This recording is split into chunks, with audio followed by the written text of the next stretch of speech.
গ্রামের এক সাধারণ পরিবারে দুই ভাই, নয়ন আর রায়হান। নয়ন বড়, কিন্তু ছোট ভাই রায়হান ছিল তার প্রাণ। বাবার মৃত্যুতে নয়ন সংসারের হাল ধরে, আর রায়হান বড় ভাইয়ের ভালোবাসা নিয়েই বড় হয়। রায়হান সবসময় গর্ব করে বলতো, আমার ভাই আমার কাছে বাবা মা দুই। কিন্তু সময় বদলাতে দেরি হয় না। নয়নের বিয়ের পর বদলাতে থাকে তার মন, কথা, ব্যবহার। নয়ন বিয়ে করে আনেন শাপলাকে, এক ভদ্র শিক্ষিতা মেয়ে। শুরুটা ভালোই ছিল। শাপলা সংসারে খাপ খাই নিতে ব্যস্ত, নয়নও নতুন জীবন নিয়ে খুশি। কিন্তু ধীরে ধীরে এক সময় রায়হান টের পায় তার প্রিয় ভাই যেন আগের মতো নেই। ভাই, চল আজ মাঠে যাই, আগে যেমন যেতাম, গিয়ে ঘুরে আসি। কতদিন আমরা একসাথে বেরোই না। না রে, আজ বাইরে যাব না, একটু বিশ্রাম নিই। নয়নের হাসি, মজা সব যেন হারিয়ে গেছে। রায়হান বুঝতে পারে ভাই এখন আর তাকে সময় দেয় না। মন খারাপ করে বন্ধু জামালের কাছে, জানিস জামাল, ভাইটা আগের মতো না, মনে হয় আমি যেন বাড়ির কেউ না আর। বিয়ের পর সবাই একটু বদলে যায় রে। একদিন রায়হান আর নয়ন দুপুরে খেতে বসবে।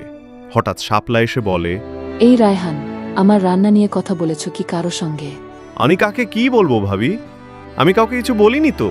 নয়ন কিছু না শুনেই রায়হানকে দমক দেয়, তুই কবে বড় হবি? ভাবির নামে আবার বাইরে কথা বলিস? এসব কোন ধরনের অভ্যাস শুনি? ভাইয়ের বসে খাচ্ছে, লজ্জা শরম তো নেই, আবার আমার বদনাম করে বেড়াচ্ছে।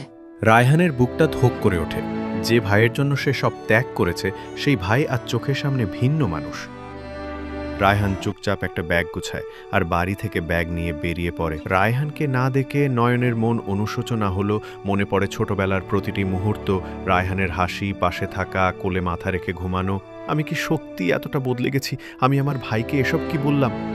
নয়ন, আমি বুঝতে পারিনি। ও তো শুধু ভাই নয়, তোমার ছায়া ছিল। এভাবে জানলে আমি কোনোদিন এসব বলতাম না। 3 দিন পর হঠাৎ দরজার সামনে রায়হান, ভাই, অন্য কোথাও ঘর পাইনি তাই ফিরে এলাম। তোর কেন ঘর খুঁজতে হবে ভাই? এসবই তো তোর।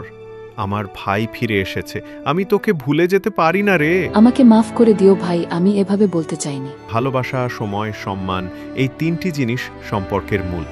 বিয়ের পর জীবন বদলায় ঠিকই, কিন্তু মনের টান বদলে যাওয়া উচিত না।